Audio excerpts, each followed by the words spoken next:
Cross reach T വിയുടെ എല്ലാ മാന്യ ശ്രോതാക്കൾക്കും ഒരു പ്രാവശ്യം കൂടെ സ്നേഹവന്ദനങ്ങളെ അറിയിക്കുന്നു.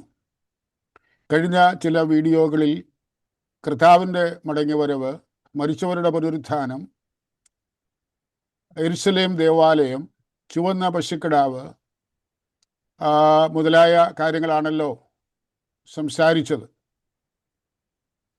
എന്നാൽ ഇന്ന് തികച്ചും ഒരു പുതിയ സബ്ജക്റ്റാണ് നിങ്ങളുടെ ശ്രദ്ധയിലേക്ക് കൊണ്ടുപോകാൻ ആഗ്രഹിക്കുന്നത്. സംഘപരിവാറും ക്രിസ്തുമാർഗവും. ഒന്നുകൂടെ പറഞ്ഞാൽ, ഇന്ത്യയിലെ സംഘപരിവാറും ക്രിസ്തു മാർഗവും. സംഘപരിവാർ എന്ന് ഞാൻ പറയുന്നത് ഇന്ത്യയിൽ RSS എന്ന സംഘടനയുടെ കീഴിൽ BJP ഉൾപ്പെടെ കഴിഞ്ഞ പല പതിറ്റാണ്ടുകളായി വളരെ സജീവമായിരിക്കുന്ന ചെറുതും വലുതുമായ ഹൈന്ദവ പ്രസ്ഥാനങ്ങളെ ഉദ്ദേശിച്ചാണ്. ഹിന്ദുസ്ഥാൻ എന്ന വിപ്ലവകരമായ ആശയത്തിലൂടെ ആദ്യം ഇന്ത്യയെ ഒരു മഹൽ ശക്തിയാക്കി ഉയർത്തിയ ശേഷം ലോകത്തിലുള്ള സകല രാജ്യങ്ങളെയും തങ്ങളുടെ സ്വാധീനത്തിൽ കൊണ്ടുവരുവാനുള്ള സംഘപരിവാറിൻ്റെ ആസൂത്രിത പദ്ധതി രൂപം കൊണ്ടിട്ട് ഒരു നൂറ്റാണ്ട് കഴിഞ്ഞു. ഇന്ത്യയിലെ ന്യൂനപക്ഷ സമുദായങ്ങളെ ഏതു വിധത്തിലും ഒതുക്കി വേണമെങ്കിൽ അവരെ ഉന്മൂലനാശം വരുത്തി സവർണരാൽ ഭരിക്കപ്പെടുന്ന ഹിന്ദു ക്ഷേമ രാഷ്ട്രം, ഒന്നുകൂടെ പറഞ്ഞാൽ സവർണരാൽ ഭരിക്കപ്പെടുന്ന ഒരു ഹിന്ദു ക്ഷേമ രാഷ്ട്രം അഥവാ ഒരു രാമരാജ്യം ഉണ്ടാക്കിയെടുക്കുവാനുള്ള തീഷ്ണത സവർക്കനിസത്തിൽ നിന്നും രൂപം കൊണ്ട ഒരു ഹൈന്ദവ വിപ്ലവ ചിന്താഗതി ആയിരുന്നു. സവർക്കറുടെ ഹിന്ദുത്വ ആശയങ്ങളിൽ നിന്നും ഒരു പടിയൂടെ കടന്ന്, സവർക്കർ എന്ന് ഞാൻ ഉദ്ദേശിക്കുന്നത് മഹാരാഷ്ട്രയിൽ ജനിച്ചു വളർന്ന് വിപ്ലവകരമായ ചിന്തകൾ എഴുത്തിലൂടെയും പ്രസംഗത്തിലൂടെയും കൊണ്ടുവന്ന ഒരു മനുഷ്യനായിരുന്നു സവർക്കർ. ഞാൻ അദ്ദേഹത്തെക്കുറിച്ച് കൂടുതൽ പറയുവാൻ ആഗ്രഹിക്കുന്നില്ല. അപ്പം സവർക്കറുടെ ആശയങ്ങളിൽ നിന്നും ഒരു പടിയൂടെ കടന്ന് നാൾ അതുവരെ ഉണ്ടായിരുന്ന സകല ഹൈന്ദവ മാനദണ്ഡങ്ങളെയും ഇന്ത്യയുടെ ഭരണഘടനയെയും ലജ്ജിപ്പിക്കുന്ന, അതായത് വടിയും വാളും കൊള്ളയും കൊലപാതകവും എന്ന ഏറെ മനുഷ്യത്വരഹിതമായ മാർഗമായിരുന്നു അതിനായി സംഘപരിവാർ തിരഞ്ഞെടുത്തത്. ഒന്നുകൂടെ എടുത്തു പറഞ്ഞാൽ, തങ്ങളുടെ രാഷ്ട്രീയ താല്പര്യങ്ങൾക്ക് കീഴ്പ്പെട്ടില്ലെങ്കിൽ കൊന്നു തള്ളുക എന്ന കിരാതമായ ഇസ്ലാമിക ചിന്ത തന്നെ. ന്യൂനപക്ഷങ്ങളെ മാത്രമല്ല, ഇന്ത്യയിലെ ദളിതരെയും കൂടെ കാൽക്കീഴിലാക്കി വോട്ടവകാശം പോലും നിഷേധിച്ച് ബ്രാഹ്മണ മേൽക്കോയ്മയിൽ സവർണരാൽ ഭരിക്കപ്പെടുന്ന ഒരു സമ്പൂർണ്ണ ഹിന്ദു രാഷ്ട്രം കെട്ടിപ്പടുക്കുവാനുള്ള സംഘപരിവാറിൻ്റെ അജണ്ട ആയിരുന്നു അത്. ഇന്നും അത് തന്നെ. സെൻട്രൽ ഗവൺമെൻറ് മേഖലകളിൽ കഴിഞ്ഞ ചില വർഷങ്ങളിലെ മാറ്റം പരിശോധിച്ചാൽ തലപ്പത്തെല്ലാം ബ്രാഹ്മണ മേധാവിത്വം തിരികെ നിറച്ചിരിക്കുന്നത് കാണുവാൻ കഴിയും. ഇന്ത്യ എന്ന പേര് മാറ്റി ഹിന്ദുസ്ഥാൻ എന്നോ മഹാഭാരതത്തിൻ്റെ പേരിൽ ഭാരതമെന്നോ നാമകരണം ചെയ്യുന്ന രാജ്യത്തിൻ്റെ പുതിയ ഇന്ത്യയുടെ പൊളിറ്റിക്കൽ തലസ്ഥാനം ഡൽഹി ആയിരിക്കുമ്പോൾ ഇപ്പോഴത്തെ തലസ്ഥാനം തന്നെ ഇറാനിലേതുപോലെ അയോധ്യ കേന്ദ്രമാക്കി സനാതനധർമ്മപ്രകാരം ഗവൺമെൻറ്റിനെ നിയന്ത്രിക്കുന്ന ഒരു മതാധ്യക്ഷൻ. ഞാൻ പറഞ്ഞത് ഇറാനിൽ അങ്ങനെയാണല്ലോ. ഒരു സെക്യുലർ ഗവൺമെൻറ് ഉണ്ടെങ്കിലും ആ ഗവൺമെൻറ്റിനെ നിയന്ത്രിക്കുന്ന ഒരു മതാധ്യക്ഷനുണ്ട്, ഒരു മതപരമായ ഒരു ഗവൺമെൻറ് ഉണ്ട്. അതാണ് ഞാൻ ഉദ്ദേശിച്ചത്.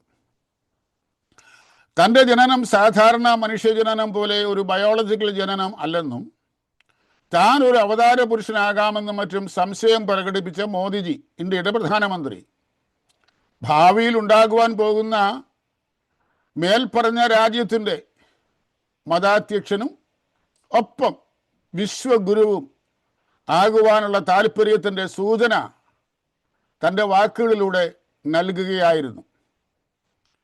അങ്ങനെ വളർന്നു വരുന്ന ഉട്ടോപ്യൻ സ്വർഗത്തിൻ്റെ കറൻസിയുടെ പേര് റുപ്പിക്ക് പകരം അല്ലെങ്കിൽ രൂപയ്ക്ക് പകരം ലോർഡ് രാമൻ്റെ പേരിൽ റാം എന്നാക്കി അമേരിക്കൻ ഡോളറിനെ പോലും കടത്തി വെട്ടി സർവ്വലോകത്തെയും വരുതിയിൽ വരുത്തുന്ന ഒരു പുതിയ നടപടി. 2010 രൂപ നോട്ടുകളിൽ നിങ്ങൾ ശ്രദ്ധിച്ച് കാണും, ഇങ്ങനെ ഹിന്ദിയിൽ എഴുതി നടുക്ക് 2 ലൈൻ ഇട്ടിട്ടുണ്ട്. അത് 2010 ഉണ്ടായ ഡിസൈനാണ്. ആ പുതിയ ഡിസൈൻ വരുത്തിയതിൻ്റെ പിൻപിലെ മർമ്മം പുറമേ പറയുന്നില്ലെങ്കിലും ഞാൻ മുമ്പേ പറഞ്ഞ ആ നിഗൂഢ താല്പര്യം തന്നെ റാം അല്ലെങ്കിൽ ഇന്ത്യയുടെ പുതിയ കറൻസി. ഈ ഇൻ്റർനാഷണൽ കറൻസിയുടെ ആവിഷ്കരണത്തിനായി അമേരിക്കയിലെ അയോവ സംസ്ഥാനത്തുള്ള വേദിക് സിറ്റിയുടെ, ഇന്ന് അവിടെ ഒരു വേദിക് സിറ്റി ഉണ്ട്, ഏറെ വർഷങ്ങളായി, വേദിക് സിറ്റിയുടെ സ്ഥാപകൻ മഹാഋഷി മഹേഷ് യോഗി എന്ന ഒരു ഋഷിവര്യനെ ആയിരുന്നു നിയോഗിച്ചത്. അടുത്തതായി അമേരിക്കൻ കമ്പ്യൂട്ടർ ഫീൽഡിനെ പോലും ഹൈജാക്ക് ചെയ്ത് അതിൻ്റെ മേൽക്കോയ്മ സ്ഥാപിക്കുവാൻ സംഘപരിവാർ അവരുടെ എക്സ്പേർട്സിനെ പ്രത്യേകം റിക്രൂട്ട് ചെയ്ത് അമേരിക്കയിലേക്ക് അയച്ചും അതും കൂടാതെ അഘോരികളായ ദുർമന്ത്രവാദികളെ വിട്ട് ഇവിടേക്ക് പറഞ്ഞയച്ച് രഹസ്യമായി അമേരിക്കയുടെ പല സിറ്റികളിൽ യജ്ഞവും ഹോമവും മറ്റും നടത്തിയും ഇക്കൂട്ടർ ആകുന്നത് പരിശ്രമിച്ചു. അത് പോകട്ടെ, മനുഷ്യ ചരിത്രത്തിൻ്റെ ആദി മുതൽ ബാബേൽ ഗോപുരം പോലെ ആകാശത്തോളം എത്തുന്ന ഗോപുരം പണിയുക എന്നതാണല്ലോ മനുഷ്യവർഗത്തിൻ്റെ ഏക താല്പര്യം. നാം അതാണ് കണ്ടുവരുന്നത്.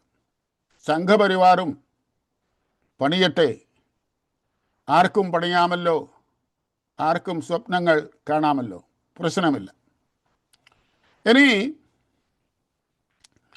സംഘപരിവാറിൻ്റെ കീഴിൽ ഇന്ത്യയിലെ ക്രിസ്തുമാർഗത്തിന് എന്ത് പറ്റി എന്ന് ഒന്ന് നോക്കാം, ചില മിനിറ്റുകൾ. അതാണല്ലോ നമ്മുടെ വിഷയം. സംഘപരിവാറിന് വളർന്നു വരുന്ന മുസ്ലിങ്ങളോടുള്ള സ്പർദ്ധ വർദ്ധിച്ചു വന്നപ്പോൾ അവരെ മാത്രം കൈകാര്യം ചെയ്തത് കൊണ്ടായില്ല, ആരോടും ഒരു വഴക്കിനും പോകാത്ത ക്രിസ്ത്യാനികളെയും കൂടി അക്കൂട്ടത്തിൽ ഇല്ലാതാക്കണമെന്നൊരു ചിന്ത ഉണ്ടായി. അത് മാത്രമോ, എത്ര മണിക്കൂറിനുള്ളിൽ മൊത്തം ജനസംഖ്യയിൽ കേവലം 4-5% മാത്രം വരുന്ന ക്രിസ്ത്യാനികളെ കൊന്നൊടുക്കാം എന്ന കണക്കും അവർ എടുത്തു. അതിൻ്റെ പിൻപിൽ മറ്റൊരു നിഗൂഢ പദ്ധതി കൂടി ഉണ്ടായിരുന്നു. അതായത് ക്രിസ്ത്യാനികളുടെ പള്ളികൾ, സ്കൂളുകൾ, ഹോസ്പിറ്റലുകൾ, അങ്ങനെ അങ്ങോട്ട്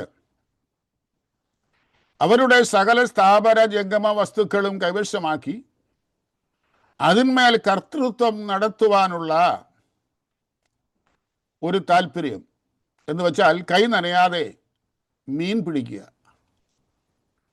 കഴിഞ്ഞ 25 വർഷത്തെ മാത്രം ചരിത്രം പരിശോധിച്ചാൽ സംഘപരിവാറിൻ്റെ ആക്രമണങ്ങളിൽ മരിച്ചവരും ഭവനം നഷ്ടപ്പെട്ടവരും അനാഥരായവരും വിധവകളായവരും കള്ളക്കേസുകളിൽ കുടുങ്ങിപ്പോയവരും ഉപദ്രവം സഹിക്കവയ്യാതെ പ്രാണരക്ഷാർത്ഥം ഓടിപ്പോയവരുമായി, മലയാള ഭാഷയെ പറഞ്ഞാൽ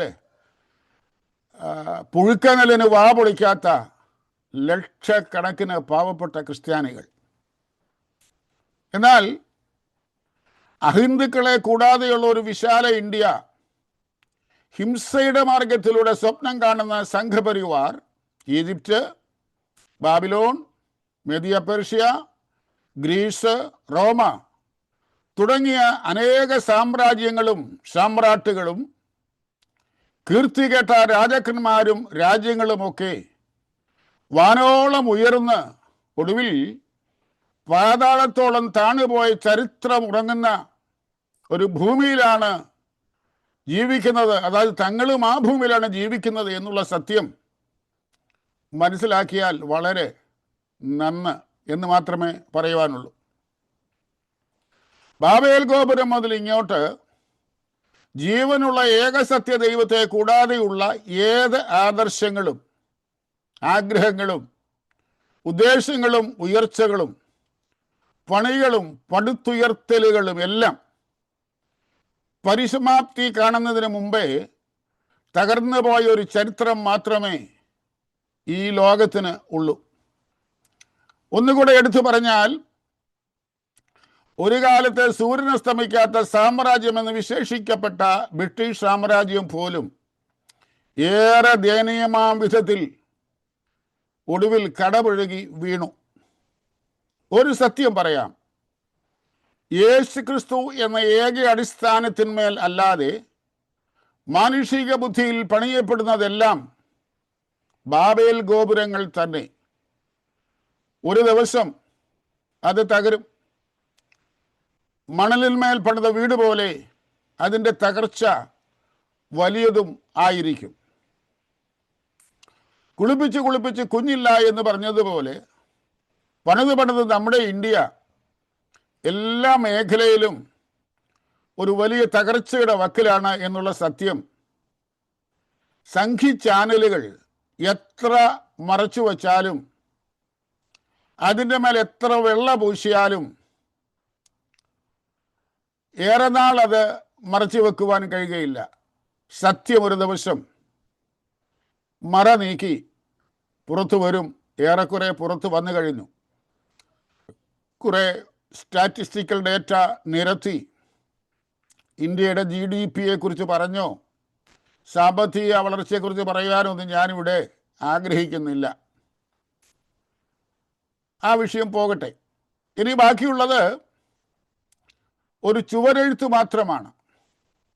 ആ ചുവരെഴുത്ത് എന്താണെന്ന് ചോദിച്ചാൽ, മെനെ മെനെ തെക്കേൽ ഊഫർ സീൻ.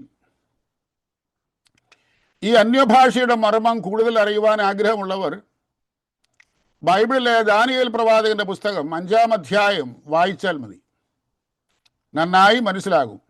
ഞാനായിട്ട് എൻ്റെ വാഗൊണ്ട് അത് പറയുവാൻ ആഗ്രഹിക്കുന്നില്ല. പ്രിയ സംഘി സഹോദരന്മാർ, ഒരു കാര്യം കൂടെ മനസ്സിലാക്കണം. നിങ്ങളെപ്പോലെയോ ഇസ്ലാമിനെ പോലെയോ ഒരു ദിവസം ഇന്ത്യ ഭരിക്കണം എന്നുള്ള ഒരു താല്പര്യവും ഇന്ത്യയിലെ പാവപ്പെട്ട ക്രിസ്ത്യാനികൾക്കില്ല. മറിച്ച് അവർക്കൊരു താല്പര്യം മാത്രമേ ഉള്ളൂ. ഇന്ത്യ യേശുവിനെ അറിഞ്ഞ് എല്ലാ ഇന്ത്യക്കാരും ജീവരക്ഷ പ്രാപിക്കണം. അത് മാത്രം. റോമാക്കാരുടെ ഇരുമ്പ് മുഷ്ടിക്കോ കമ്മ്യൂണിസ്റ്റ് ജയിലറകൾക്കോ ഒന്നും ഈ മാർഗത്തെ തകർക്കുവാൻ ഇതുവരെ കഴിഞ്ഞില്ലെങ്കിൽ സംഘപരിവാറിൻ്റെ പീഡനങ്ങളും ഉപദ്രവങ്ങളുമെല്ലാം ഇന്ത്യയിലെ ക്രിസ്ത്യാനികൾ സന്തോഷത്തോടെ സഹിച്ച് യേശു ക്രിസ്തുവിൻ്റെ അന്ത്യകൽപ്പന അതേപടി നിറവേറ്റും. ആകയാൽ നിങ്ങൾ പുറപ്പെട്ട് പിതാവിൻ്റെയും പുത്രൻ്റെയും നാമത്തിൽ സ്നാനം കഴിപ്പിച്ചു ഞാൻ നിങ്ങളോട് കൽപ്പിച്ചതൊക്കെയും പ്രമാണിപ്പാൻ തക്കവണ്ണം ഉപദേശിച്ചും കൊണ്ട് സകല ജാതികളെയും ശിഷ്യർ ആക്കിക്കൊള്ളുവീൻ. അതായിരുന്നു കർത്താവിൻ്റെ അന്ത്യകൽപ്പന. നിങ്ങൾ ചർച്ചുകൾ തകർത്താൽ ഒരു ചർച്ചിന് പകരം ചൈനയിലേതുപോലെ 100 കണക്കിന് അണ്ടർഗ്രൗണ്ട് ചർച്ചുകൾ ഇന്ത്യയിൽ ഉടലെടുക്കും എന്നല്ല, ഉടലെടുത്ത് തുടങ്ങി. കമ്മ്യൂണിസ്റ്റ് ചൈനയിൽ ഇന്ന് 50 മില്യണിലധികം വിശ്വാസികളുണ്ട് എന്നുള്ളതാണ് സത്യം. ക്രിസ്ത്യാനിക്ക് ഒന്നിച്ചു വന്ന് പ്രാർത്ഥിക്കുവാൻ വലിയ പള്ളികൾ വേണമെന്നില്ല. അവർക്ക് മരത്തണലോ കരിമ്പിൻ കാടോ പുഴയുടെ കരയോ ഒക്കെ മതി. ഒന്നാം നൂറ്റാണ്ടിൽ ക്രിസ്തുമതം വളർന്നത് അങ്ങനെയായിരുന്നു. വലിയ വലിയ പള്ളികളിലും കത്തീഡ്രലുകളിലും ഒന്നുമല്ല. ഇനി പ്രിയ സഹോദരന്മാരെ, നിങ്ങൾ ഒരു സുവിശേഷകന്റെ രക്തം ചിന്തിയാൽ ഓരോ തുള്ളി ചോരയിൽ നിന്നും 1000 സുവിശേഷകന്മാർ എഴുന്നേറ്റ് വരും. ആയതുകൊണ്ട് വളരെ ചിന്തിച്ച്, ഇന്ത്യ എൻ്റെ രാജ്യമാണ്, എല്ലാ ഇന്ത്യക്കാരും എൻ്റെ സഹോദരി സഹോദരന്മാരാണ് എന്ന് പണ്ട് പള്ളിക്കൂടത്തിൽ ഏറ്റുപറഞ്ഞ പ്രതിജ്ഞ ജീവിതത്തിൽ പ്രായോഗികമാക്കി ഒന്നിച്ച് മുന്നേറാം. അതിന് ദൈവം എല്ലാവർക്കും ഇടയാക്കട്ടെ. Thank you.